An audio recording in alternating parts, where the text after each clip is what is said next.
Good morning, everyone. First of all, thank you for the opportunity given to me to present this material. My name is Mulia Yulinda from Universitas Teknokrat Indonesia. Pada presentasi kali ini, saya akan membahas tentang kuartil, desil, dan persentil. Materi ini merupakan bagian dari statistika yang digunakan untuk menentukan posisi suatu data di dalam kumpulan data. Mungkin sebagian orang menganggap statistika itu sulit karena banyak angka dan rumus. Tapi sebenarnya kalau dipahami perlahan, materi ini cukup mudah dipelajari. Kuartil, desil, dan persentil sering digunakan dalam kehidupan sehari-hari, terutama dalam bidang pendidikan, penelitian, ekonomi, dan survei. Misalnya, saat melihat ranking siswa, hasil UTBK, atau hasil survei masyarakat. Biasanya, konsep persentil dan desil digunakan untuk mengetahui posisi suatu nilai dibanding nilai lainnya. Karena itu, memahami materi ini sangat penting karena kita bisa membaca dan menganalisis data dengan lebih baik.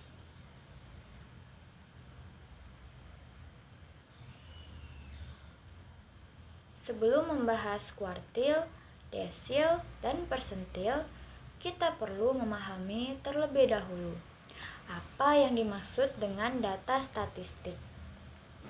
Data statistik adalah kumpulan angka atau informasi yang digunakan untuk analisis dan pengambilan keputusan.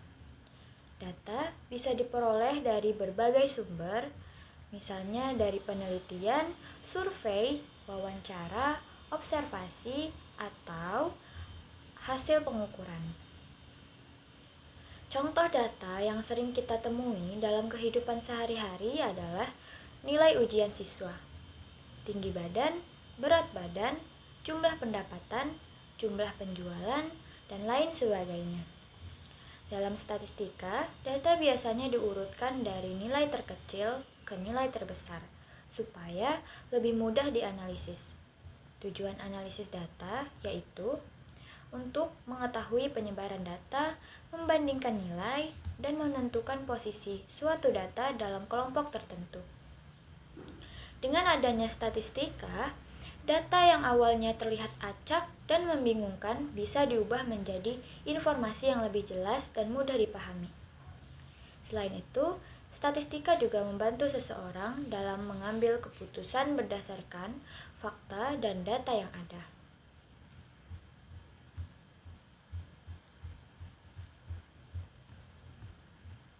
Selanjutnya kita masuk ke pembahasan kuartil. Kuartil adalah cara membagi data yang sudah diurutkan menjadi 4 bagian yang sama besar. Artinya, setiap bagian mewakili 25% dari keseluruhan data.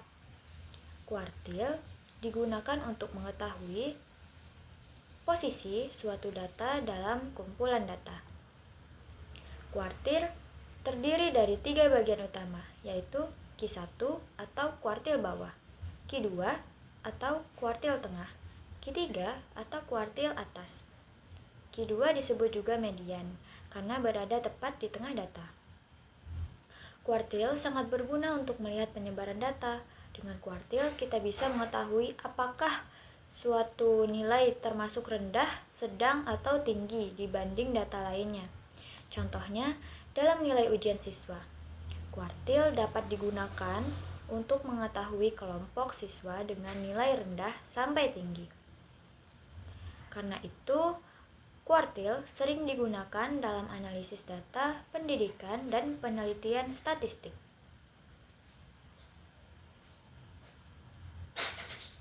Untuk mencari kuartil, ada beberapa langkah yang harus dilakukan terlebih dahulu. Langkah pertama yaitu mengurutkan data dari yang terkecil sampai terbesar. Lalu, langkah kedua adalah menentukan jumlah data atau banyaknya data. Setelah itu, kita menggunakan rumus posisi kuartil. Bisa dilihat rumusnya dari rumus Q1, Q2, Q3. Keterangan. N adalah jumlah data, Q1 adalah kuartil bawah, Q2 adalah kuartil tengah, dan Q3 adalah kuartil atas. Rumus ini digunakan untuk menentukan posisi kuartil dalam suatu kumpulan data. Setelah posisi ditemukan, maka kita bisa menentukan nilai kuartilnya. Dalam menghitung kuartil, ketelitian sangat penting agar hasil yang diperoleh tidak salah. Contoh soal kuartil. Sekarang kita masuk ke contoh soal kuartil supaya lebih mudah dipahami. Data yang digunakan adalah 2, 4, 5, 6, 7, 8, 9, dan 10. Karena data sudah urut, maka kita bisa langsung menghitung kuartilnya. Jumlah data pada soal ini adalah 8 atau 8. Kemudian data dimasukkan ke dalam rumus kuartil. Untuk Q1 hasilnya adalah 2,25. Artinya, posisi Q1 berada di sekitar data kedua.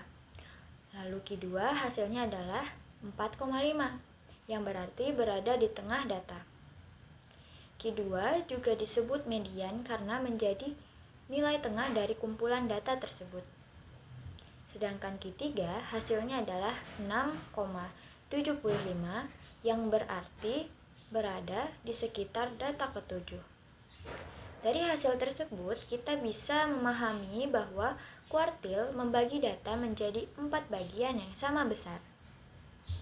Contoh seperti ini biasanya digunakan untuk latihan dasar dalam statistika. Jika semakin sering berlatih soal, maka kita akan semakin mudah memahami cara menentukan kuartil.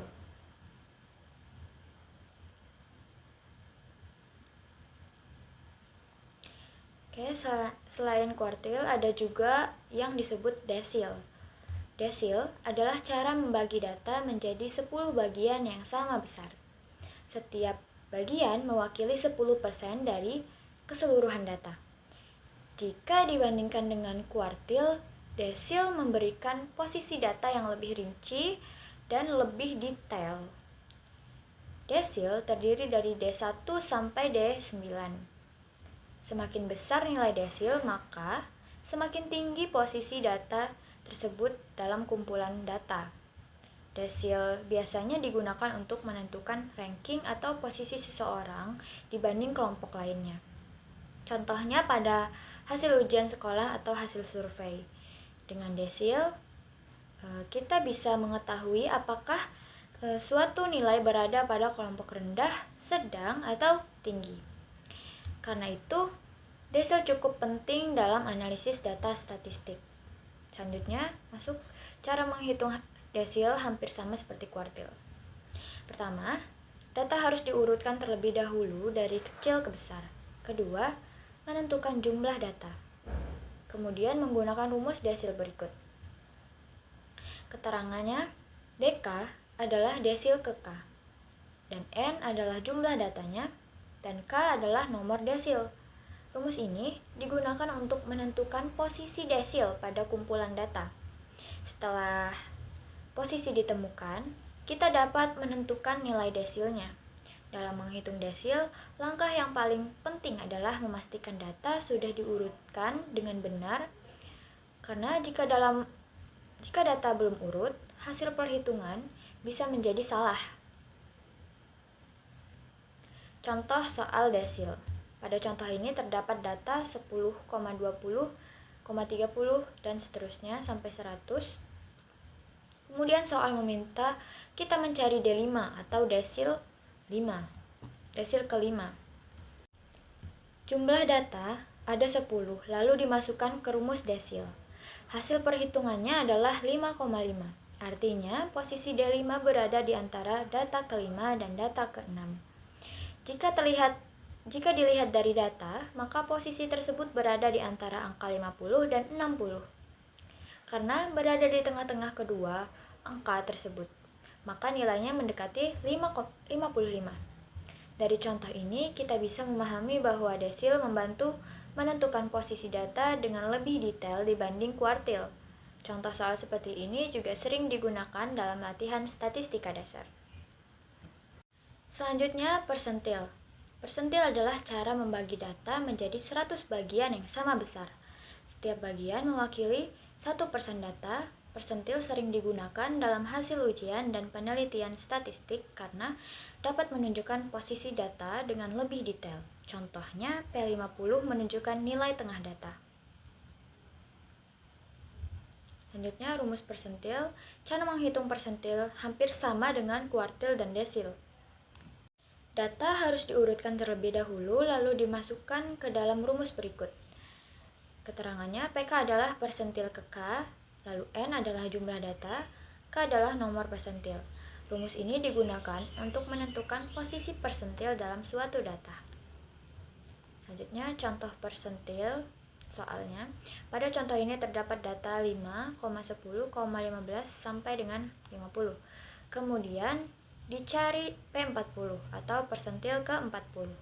Setelah dimasukkan ke rumus, hasilnya adalah 4,4. Artinya, posisi P40 berada di sekitar data keempat dan nilainya mendekati angka 20.